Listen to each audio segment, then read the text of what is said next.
¿Qué pasó, mi gente de YouTube? Estamos aquí en un nuevo vídeo donde les traigo la gráfica de la población activa por sectores del año 1877.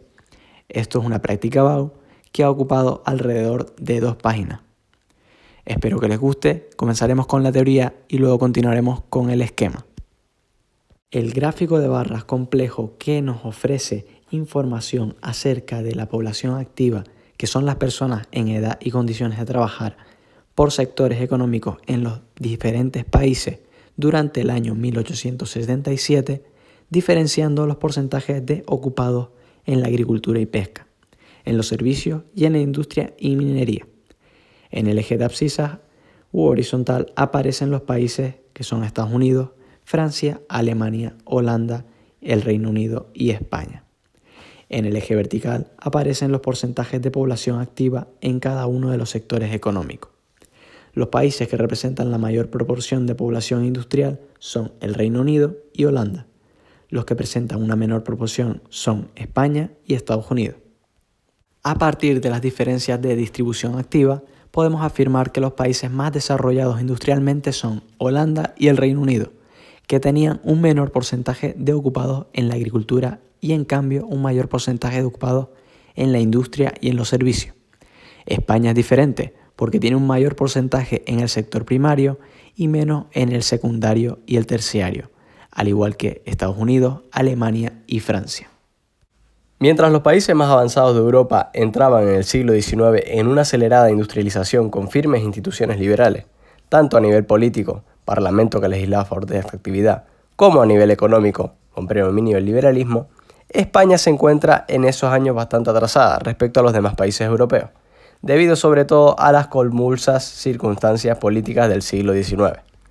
Este retraso industrial puede deberse a la falta de poder adquisitivo de la población, proteccionismo excesivo, falta de inversión en el sector industrial, malas comunicaciones terrestres, escasez de fuentes de energía, pérdida de colonias, etc.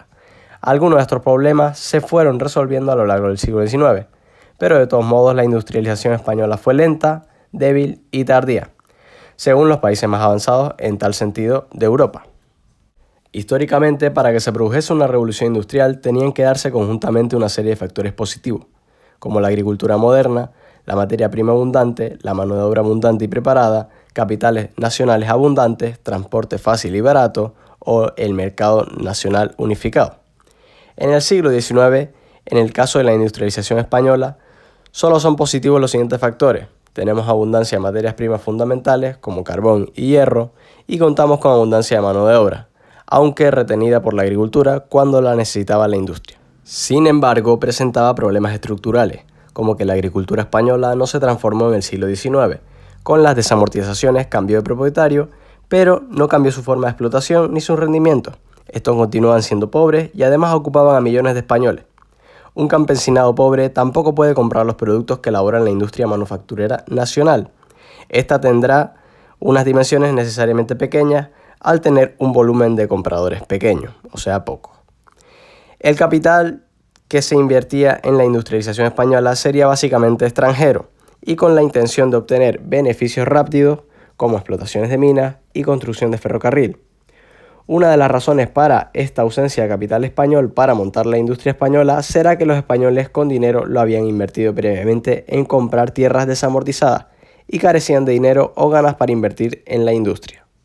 Todo esto con las excepciones de Cataluña y País Vasco. Cataluña que acumulaba beneficios por la venta de vino en el periodo del negocio colonial, que permitió la acumulación de capitales que se reinvirtieron en la industria que empezó a diversificarse, inicialmente la industria textil. Y el País Vasco. A partir de 1874 se produce un proceso de acumulación de capital creado por los beneficios de la venta del mineral de hierro a Gran Bretaña y de reinversión de estos en la creación de empresas de tipo bancario e industrial. España, por su parte, no cuenta con un mercado unificado ni articulado. De hecho, hay una separación tajante entre el interior del país, que es agrícola, y la zona costera catalana vasca, que está industrializada. De tal manera que ambas zonas crecen una a espaldas de otra, cuando deberían ser clientes mutuos. El campo compra los productos industriales españoles y la zona industrial cereales castellana. A ello contribuye la inexistencia de un transporte fácil y barato en España. Todo lo anterior explica que la industrialización española, a pesar de iniciarse en fechas bastante tempranas, a la vez que la bélgica, francesa o alemana, terminase el siglo con un retraso considerable respecto a nuestros vecinos. Pero pese a todo lo que acabo de comentar, en España habrá industria, liderada por la industria textil catalana y la siderúrgica de País Vasco y Asturias, que estos focos industriales estarían aislados y separados entre sí. Además, Madrid sería el centro financiero, administrativo y demandador de bienes de consumo. Por otra parte, existieron escasos pequeños focos industriales diseminados por la península de industrias tradicionales o agrarias, con una maquinaria atrasada y dependiente del exterior. También dependían de la inversión extranjera, con un minifundismo empresarial, manteniendo el proteccionismo como política económica. España siguió siendo un país agrario y periférico, y con escasez, dispersión y carencia de recursos naturales, y una deficiente red de comunicaciones terrestres, respecto a los países industrializados, y con una elevada deuda pública. A continuación, como siempre, continuaremos con el esquema de la población activa por sectores. La pregunta dice que compares la importancia de los distintos sectores de la población activa en España y otros países europeos y hablar de la diferencia que se evidencia respecto a su desarrollo económico e industrial. Comenzaremos hablando del tipo de gráfico, que es un gráfico de barras complejo.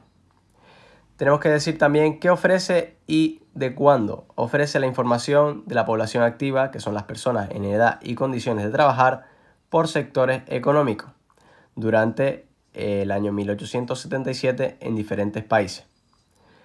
También habla del porcentaje ocupado por la agricultura y pesca, los servicios e industria. Las variables son el eje horizontal, que muestra a los países que son Estados Unidos, Francia, Alemania, Inglaterra, España y Holanda. Y en el eje vertical aparecen los porcentajes de población activa en los diferentes sectores.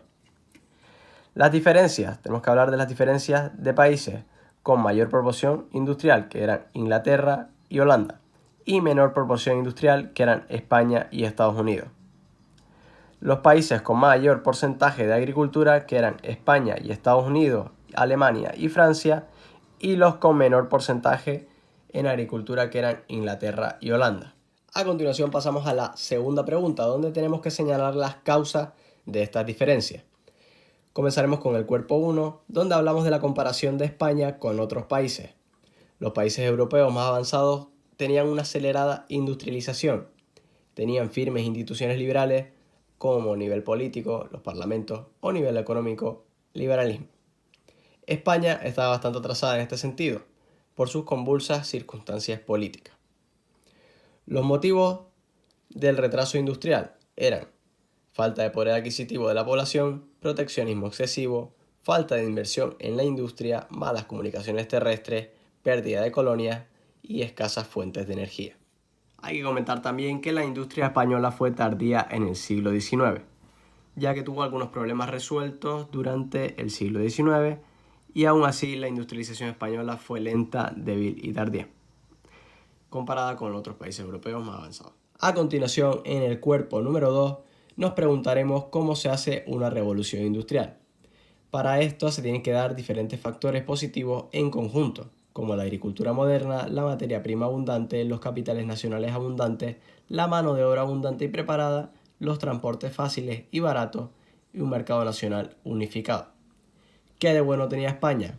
España tenía ciertos factores positivos, como la abundancia de materias primas fundamentales, que eran el carbón y el hierro, y la abundancia de mano de obra, pero retenida por la agricultura. Luego nos preguntaremos que ¿qué le faltaba a España? Pues España tenía diferentes problemas estructurales, como la agricultura, que no se transformó en el siglo XIX, cambiando de propietario pero no cambiando su forma de explotación ni sus rendimientos pobres, que ocupaban a millones de españoles. A la industria manufacturera nacional, tener compradores pobres, tendría dimensiones pequeñas. El capital invertido en la industria española era básicamente extranjero, con intención de tener beneficios rápidos en explotaciones mineras y construcciones de ferrocarriles. Los españoles con dinero lo habían invertido en tierras desamortizadas y carecían de dinero o ganas para invertir en la industria. Excepto Cataluña, que debido a la acumulación de capitales por beneficios en negocio colonial o la venta de vinos, y País Vasco a partir de 1874 que acumuló beneficios en la venta de hierro a Inglaterra, que los reinvirtió en empresas tipo bancario e industrial. España no contaba con un mercado unificado ni articulado, sino que separado entre el interior agrícola y la costa catalana y vasca, industrializada. Ambas zonas crecen a espaldas cuando deberían ser clientes mutuos. La industria española termina en el siglo XIX con retraso frente a sus vecinos. Pese a todo, en España llegó a haber una industria liderada por la industria catalana textil, la de País Vasco siderúrgica, pero con focos industriales aislados entre sí. Madrid como centro financiero administrativo y demandador de bienes de consumo, y pequeños focos industriales en la península, como industria agraria o tradicional. Por último, comentaremos las características de esta industria, que era una maquinaria trazada y dependiente del exterior, que dependía de la inversión extranjera, que contaba con minifundismo empresarial y que mantenía el proteccionismo como política económica. La conclusión es que España siguió siendo un país agrario y periférico, con escasez, dispersión, carencia de recursos naturales, más deficientes comunicaciones terrestres.